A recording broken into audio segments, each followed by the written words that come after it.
Relations at the university, the United States International University, that is USIU. And we also have right next to him Kosonei Kiptoi, a member of Kijani Kibichi Party of Kenya. And last but not least, co-leader UGM Party, that is United Green Movement Party, Agostino Neto. Agostino, you mobilized this evening. Your people are watching and are asking numerous questions. Professor, before you came on board, we were just looking at what's happening in the country politically. I'm sure we're going to get to that some more, of course, listening to what Macharia SK had to say. SK Macharia yesterday, I hope you listened to him, but even if you didn't, you need not to worry. We'll be having some excerpts of those or of that particular clip, just to hear what he has to say about the political situation in the country. But let me just respond to some of the questions, or perhaps ask some of the questions and the feedback that we get this evening as we loop you in.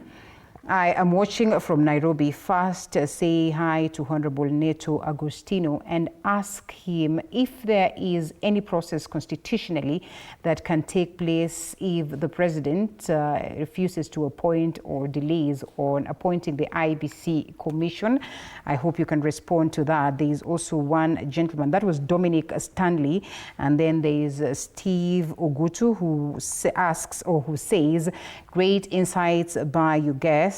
Kenya's democracy stands at crossroads while declining democratic space. I think to ensure an inclusive and effective democracy, political parties must go ahead to prioritize the broader interest of the Kenyan people, focusing on transparency, accountability, and protection of fundamental freedoms. That it is essential for all political leaders to foster unity, promote meaningful dialogue, and work towards a reform that enhance citizen participation and equitable representation. By doing so, we can strengthen our democratic institutions and as well create a political environment where governance truly serves the needs of all citizens. And of course, he goes ahead to say jambo today too, as well as Kiptui. I see you also mobilized. Lots of people equally sending their greetings right here as they watch. Professor, I hope you mobilized. I hope you mobilize this evening. Let's get to hear what they have to say. What do you make of the political situation briefly in the country before we get to this story on Duta? Well, it's very fluid. Mm-hmm. Is there a time ever we've been in such a space, or this is unique? Well, there have been a few times, not too many. Mm-hmm. But there's some element of uniqueness in this one. Okay. We are not sure what's going on. Right. There was time when you could say, oh yeah, we know this is happening, this is happening.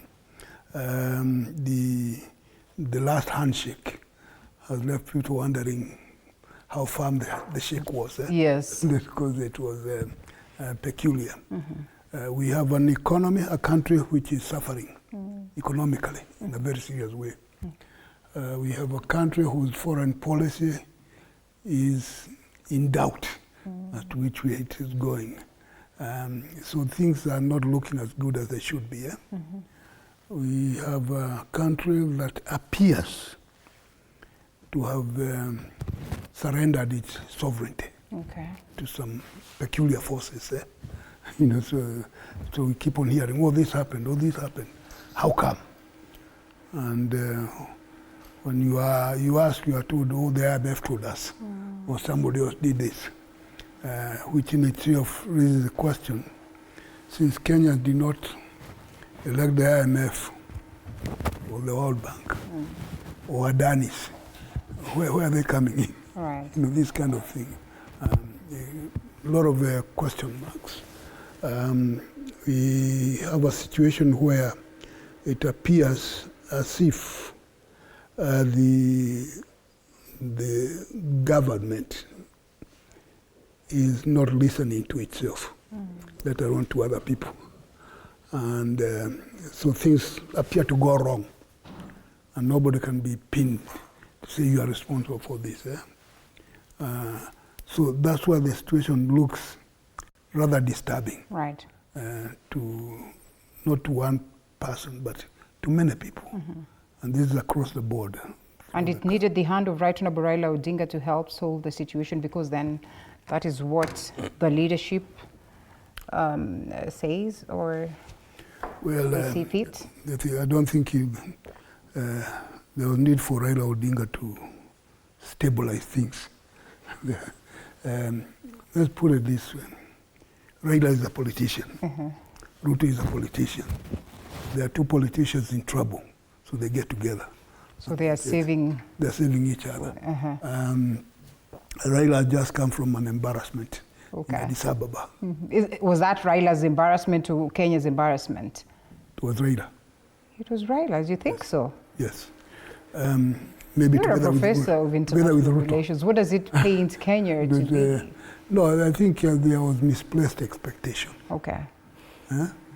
And if there was an embarrassment, it was about 200 to 300 people going to dance in Addis Ababa or something that was not there. That was the embarrassment. Being defeated is not an embarrassment. Right. You know, the other side, the candidate was polished, and he seemed to have some cards on his side generally. The challenge that Raila faced, there were essentially three, and they were all related to Kenya. The presidents, who are the ones who voted, of the various countries, each of them was a voter. So do they trust Ruto? Good question. Yeah, for whatever reason. All right. Then you come to the other element, Kenya, as it has been behaving, or being seen to behave. This issue of abductions did not make Kenya look very good. That foreigners who come to Kenya properly then get abducted on the streets of Nairobi, with everybody watching. And then it said that the government had a role in the abduction. It's not a very good picture, is it? Forget about the Kenyans being abducted. The images were not coming out right. The claim that you are selling your airport, the main airport, is disappearing with somebody, a dealer from India, who seems to be an instrument of Indian foreign policy, because that's what he appears to be. So there are people asking, wait a minute, that country, are the African interests likely to go the same way? Okay. You know, that sort of thing. Then you have Raila himself as a person, and his record, they know it. Yes. Because he's well known. And he's known for a few good things, and those who believe he's a good, they voted for him, at least 15 countries. The others may have had some serious doubts. Okay. One of the doubts was he is on record as a coup maker. All right. And these are people who are to preserve themselves. So I wonder whether, put this guy that he might gang up with some people to ensure that I'm not there, especially when you gang up with some foreign powers. Okay. So there were a lot of things going into it that made each of the voter consider all those things. Right. Consider self-interest of self-preservation, consider the national interest as he perceives them, and consider the continental interest. So they sit there and said, all those interests, are they safe with this guy? Okay. If they don't think they are safe with them, they say no. Interesting. At least that's the way I think it happened. How it happened. And even before people went and voted, you talk to some people, they say, you people are going nowhere. You know, despite the enthusiasm in the country, which was good. Okay. But outside there, it was a different matter altogether. You know, you say this, and I am, you know, my plan was to get into the Nduta Margaret concern, but I am tempted to play this clip. You know, and just listening to what happened yesterday during the burial of Cole, that is, of course, the ceremony of his life, and what SK Macharia had to say about the Right Honorable Raila Odinga, and perhaps ask this question: do you suppose that Kenyans equally calculated all this matrix, you know, as they were presented with Right Honorable Raila Odinga on the ballot? Or perhaps it's what SK Macharia says.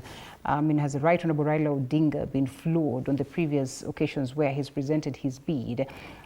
genuinely flawed, or what SK Macharia then says is true. Let's listen into that.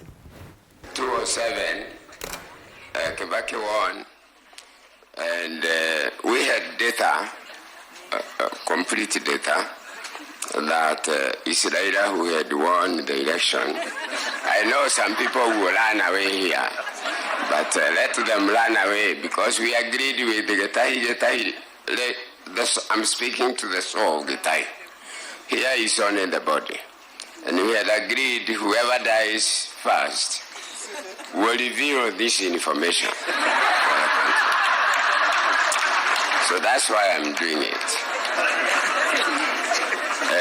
Our data was showing Raila had won with 1.8 million votes. And I was picked from my house at night, and all the returning officers from Mount Kenya region were held somewhere, and their return forms taken. And I was taken to my office. I found some people, I'm not going to mention their names, and we changed all those figures, and Kibaki won the election against him. I'm not going to mention about 2013 election, which again was Uhuru, or 2012 to 2013. Again, I campaigned for Raila, and Royal Media had already started then, and Inoro TV and Citizen TV were switched off in the whole of Mount Kenya region, but that could not make me change my belief in Raila, because Raila was left to me by his father. In the election of 2017, it was Raila against Uhuru and Ruto at that time, the current president.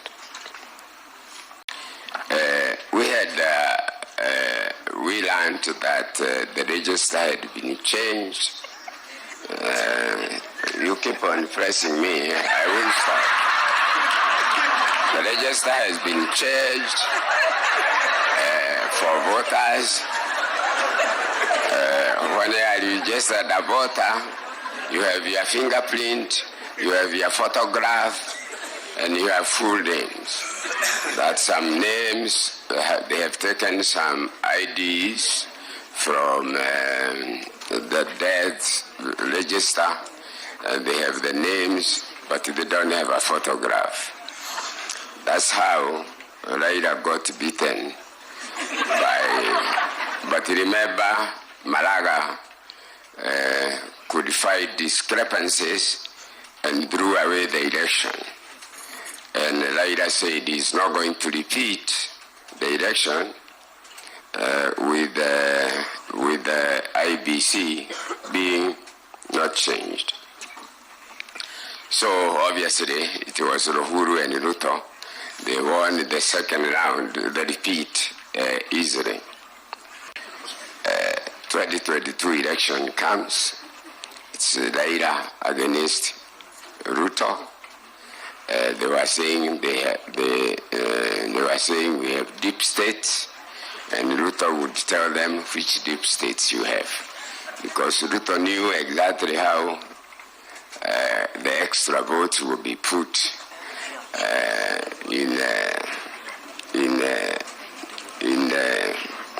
it doesn't matter. You know, I'm 82 years. If I get kidnapped or hijacked, 84. It doesn't matter. Kano is gone, and he was younger than me. So we must just tell this, because I want to tell. Gentlemen, we don't want to assume that these are new things to us, because then we have witnessed the court processes that followed.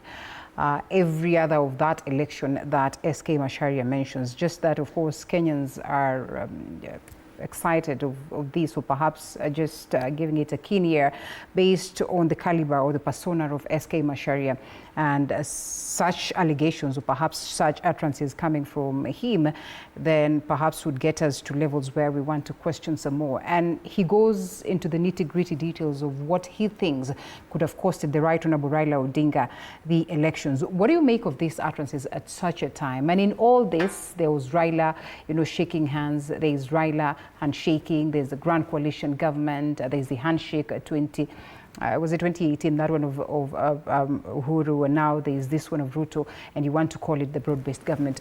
Kiptuya, we come to you first.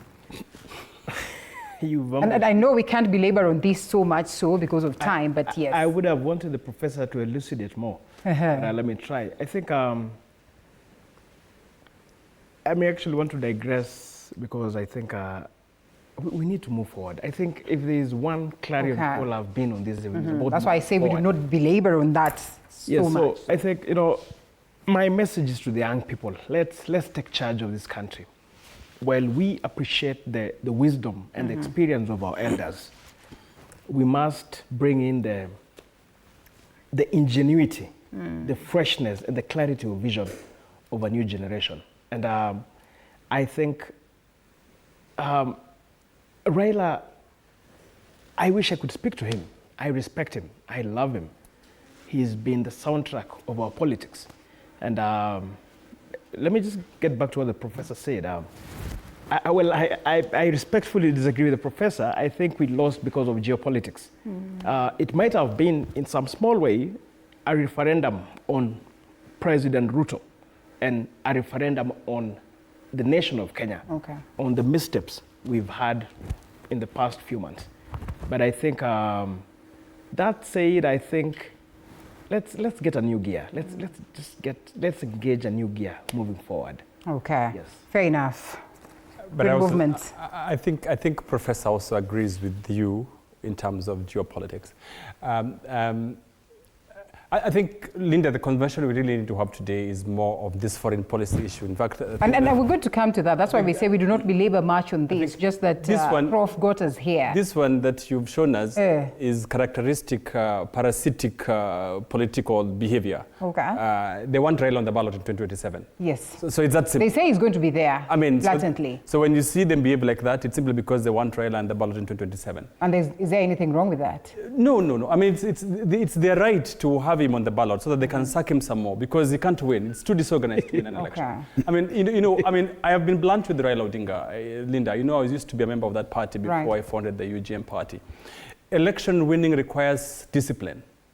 Election winning requires preparedness, which I think Raila and his coalitions are seldom wanting to put in place. So to come after every election and cry that it was stolen, when you do not have agents half the country who is taking care of your vote. So you cannot take us into this emotional trauma of you lose, then you come back here and say it was stolen, so what? Okay. I mean, the fact that you didn't prepare very well.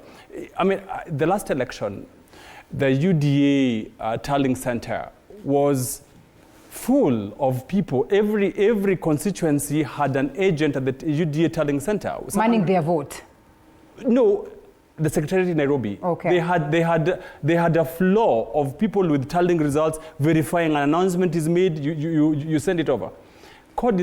Whatever it was called, that coalition, was too disorganized. They're always ill-prepared. So this one is a story whatever it was called. Okay. So these ones, they want him on the ballot again in 2027. We wish them best of luck. But as Greens, we are not in any of those coalitions. So as Greens, we will hopefully run a presidential candidate. And we hope it will not be too disorganized as these ones have been. Before we go to who are these people? Before we go to Prof, and perhaps just listening to what again SK Macharia says, he says, I am old enough, whether they kidnap me, abduct me, and anything. I'd want to hear your view on the abductions that continue playing out in the country, and the kidnapping, if you'd want to call that, and sometimes the state distancing itself from that. I mean, President Ruto, when he was in my home county, in Homa Bay, I don't remember what date it was, said, we will stop those abductions, which was the most embarrassing thing any head of state can ever say. I mean, to be honest, you can't even if you're doing it, You can't come out in the open and say you'll stop the abductions. Okay. Article 24 of the... That was an acknowledgement? Whatever it was. Okay. Article 24 of the Constitution of Kenya says, inhuman degrading treatment is not anything else. In fact, those are the non-derogative rights. They're constitutional rights that are non-derogative. So for a whole president of Kenya to go and say we will stop those abductions, it simply shows that someone has been derogating on rights that they should not be. All Kenyans, every president should be criticized to the extent that they do not overthrow the government. Everyone else should be criticized. That is why we have a robust constitution. Those Article 37 rights are not pie in the sky. Mm-hmm. You're supposed to express yourself. The freedom of expression is guaranteed. In fact, freedom is development. That I'm expressing myself to you right now on TV I am going to sleep very happy because at least I told you. Right. As a presidency, you should let people tell you what you think, because again, sovereignty belongs to the people. It simply means that we've yielded our sovereignty to you. Use it in the way that we anticipate. Use it in the way that we want. No one is supposed to be running us out of town. But I digress. There's a point I wanted to make, and you make me digress. I don't want to discuss. My apologies. All right. I think the point that I wanted to speak to more is on the foreign policy issue. We'll come back to that. Okay. We want to hear what Prof has to say about that. And briefly, Professor, because SK Macharia is not a person you want to wash away or wish away, especially when he speaks, which he rarely does. And what do you suppose he is communicating? Neto says he perhaps is communicating the fact that the Right Honorable Raila Odinga will be on the ballot. Kiptuya here says we might need to move on. What do you make of that? Well, in the first place, Raila will be on the ballot. Okay. Unless something happens. That is a confirmation. Even before he went to Addis, he kept on saying, I'm going to be there. Okay. He said that Addis is only 2 hours away. Mm-hmm. So, he's still home. Yeah, so. Okay. No, my namesake has a right to be wrong, and it's his opinion, because he has been said that I've always supported this fellow. Right. And when I support him, he loses. Okay, so maybe you need to find out why. Yeah. why that happens. It is not true, in my view, that he has won all those things and they were all stolen. It's not true. It's not possible or true. Like the last one, the 2022, Raila lost it himself. Yeah. Okay? And Mheshimiwa has explained how. Yeah. How do you go around having no agents anywhere? It doesn't make any sense. And he's supposed to have a strong base, Homa Bay. People did not vote. They celebrated without voting. Yeah. And then you say, what's going on? The 207, Kibaki won that very narrowly, and he won it. Of course, I know people don't like hearing that, but he won it. And it could be shown very clearly. Because of that claim, we created a commission, the Kriegler Commission. Yep. And the mandate of the Kriegler Commission was to investigate whether there was any theft at KICC. Yeah. Because that was the excuse. And what did Kriegler find? With the commissioners from ODM and PNU together, they came out and said there was no theft at KICC. Right. That's what they said. Yes. If anything, Kibaki lost 40,000 votes because of bad arithmetic, not deliberate. Kalonzo lost 30,000 because of bad arithmetic, and Raila lost 20,000 votes because of bad what? But there was no theft. Now, if you were to project that across the country, what does it tell you? Okay? It was very tight. Okay. And it was not a Kenyan election in the first place. Interesting. Because as soon as it was announced what the result, first of all, those who followed, and I followed it very carefully. Right.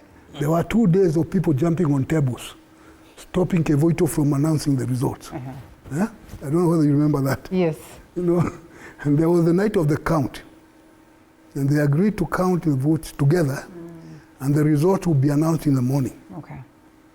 So they counted the whole night.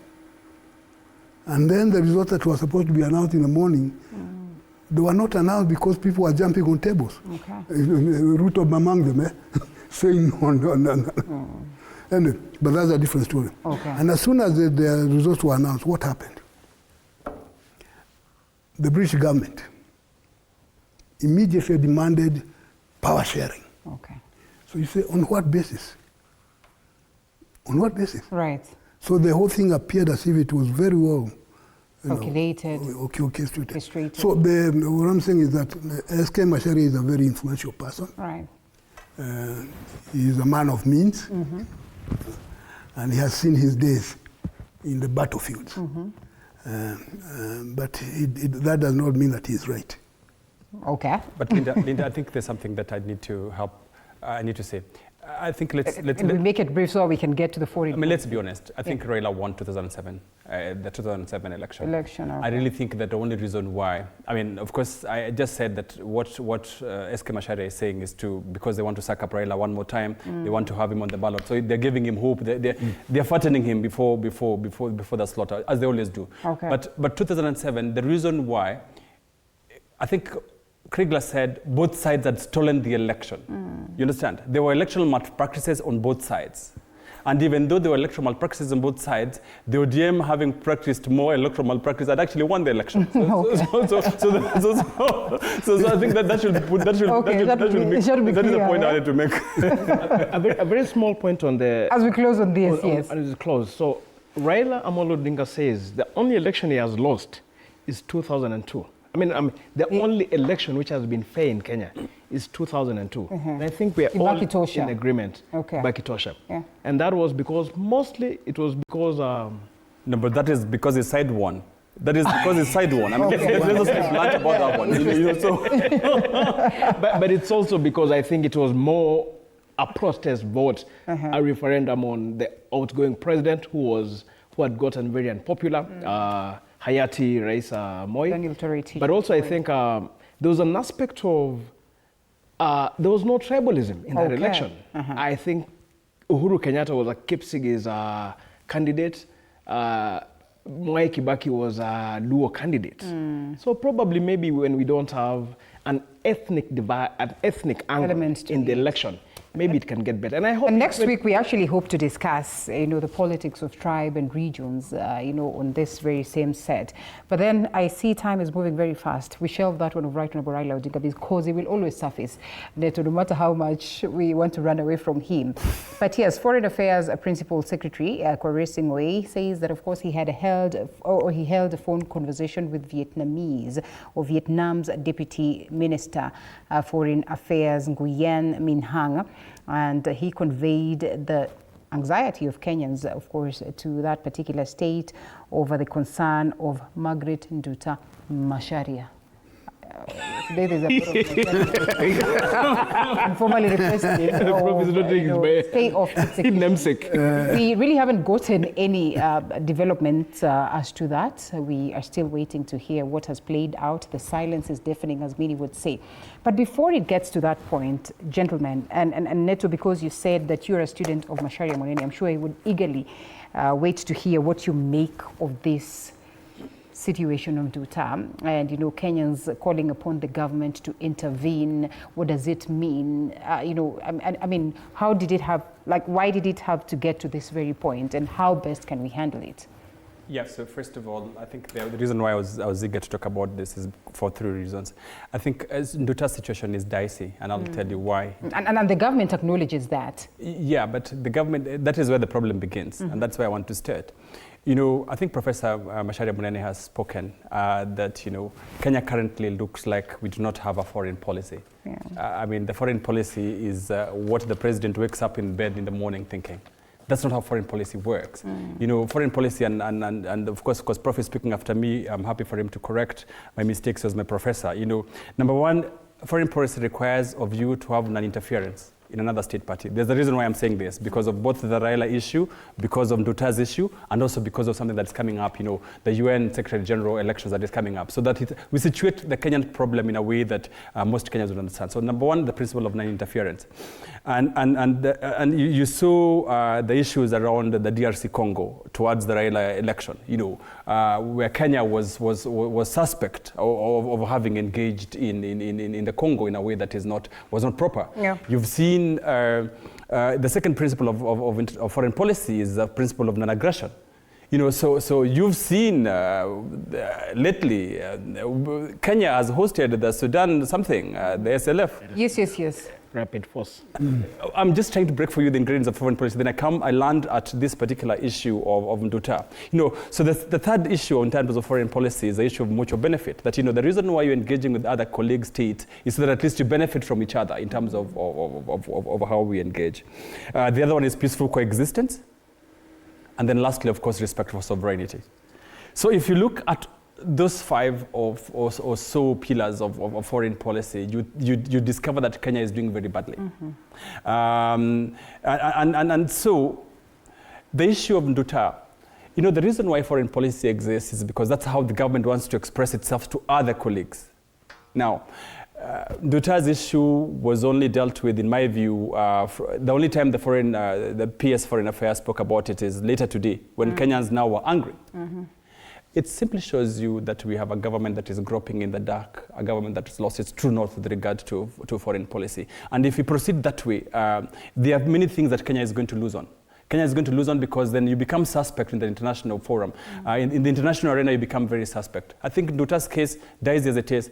You know, extraditing a criminal or someone who is alleged to have committed a crime becomes tricky, especially if at all Kenya, for example, doesn't have procedures to exchange criminals, for example.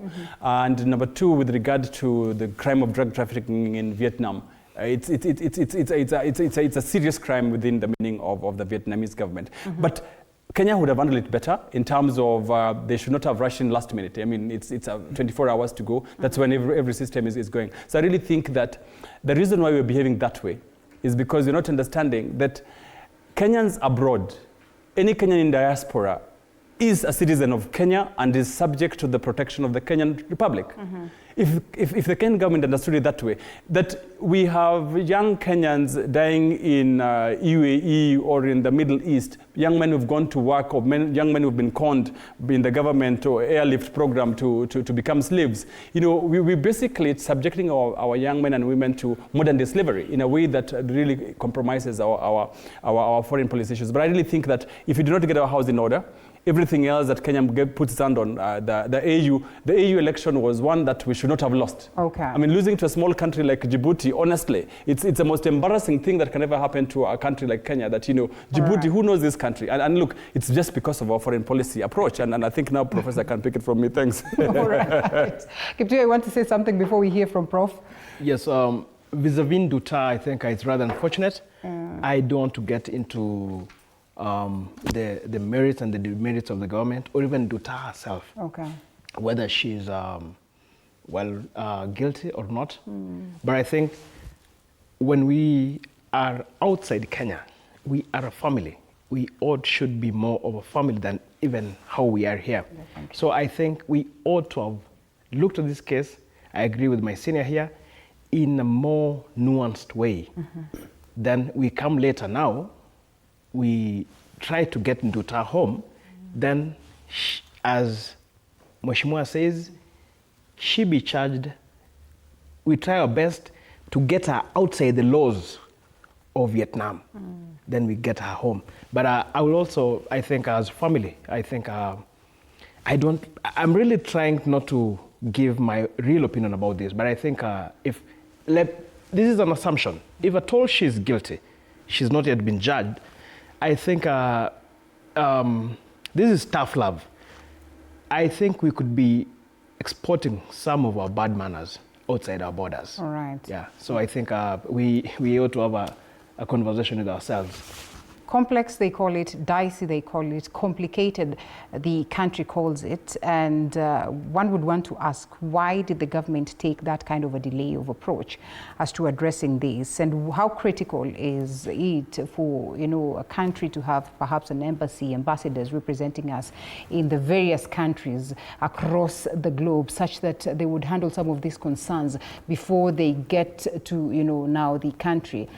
for us to have our very own foreign policies, or perhaps of foreign leaders taking up the matter. And what does it mean, when we're trying to push Vietnam to take a different approach as to what is their policy? Because they say this is not unique to foreigners. This is basically what they would do even to the Vietnam people themselves. I think as a country, we handled it badly. Okay. This case was known from the time she was arrested. Okay. And then even going through the motions of trial in Vietnam. The two countries could have discussed in private. And maybe in that case, Kenya would be asking for a favor, some consideration because of whatever it is. Because it has an obligation to look after its citizens wherever they are. Whether they are right or wrong, they are the citizens. And they did not do that. So waiting until 2 days or 3 days to say I'm calling some minister does not look very polished in the diplomatic circles, and could have done better, much better. Yes, there are temptations that could come. Sometimes people are not, if her story is correct, that she did not know what she was given. Which is possible. Yeah, it's very possible because it happens. You get all these people approaching you. Just question them if they are. And if you are not careful, you might find yourself carrying things you don't know. Yeah. And I think that's why they announce in the airport, they tell people, don't accept anything from anyone you don't know. Right. Because it can be anything. It can be. So I think we handled it badly and hope that in future we shall not make the same mistake. If there is a future, which we don't expect to have. So that is what we can say about the Nduta case. As to the other things, I think Mheshimiwa, my classmate, is quite in order. There's those blunders that we have made. Right. Before the vote in Addis, the president made a blunder. So he's talking about something in Congo, and he says he talked to a Frenchman called Macron about Congo. And people say, what is this? It does not make sense.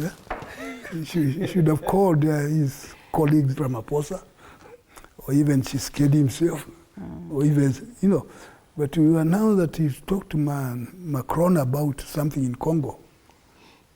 Makes people wonder what's going on.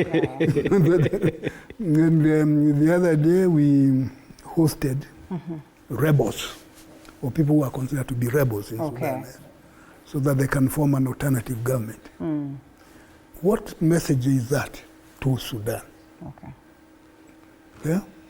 So you see that somebody did not think clearly what's going on, or they did not think of the consequences of the decision that they make. Right. When they boomerang, that's when we start wondering.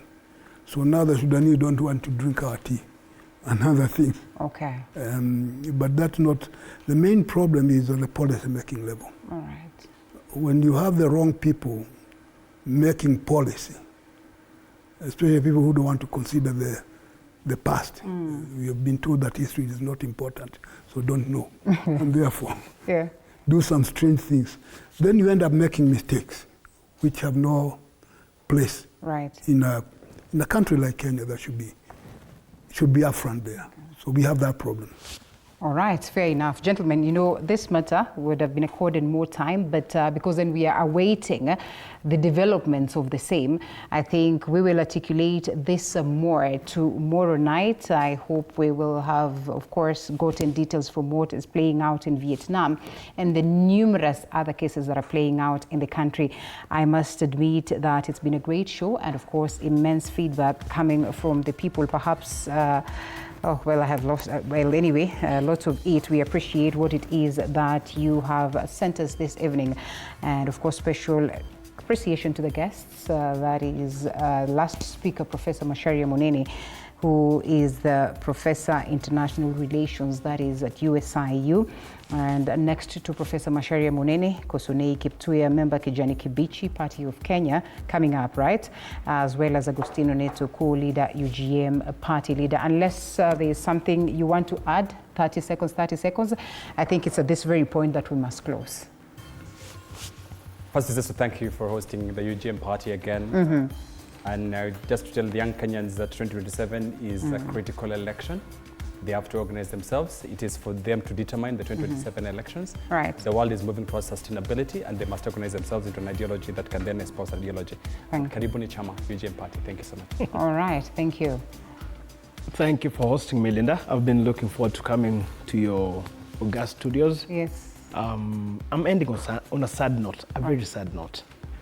We are losing many Kenyans on our roads. Okay. It's very unfortunate. It's very unfortunate. You ran a story about Salga.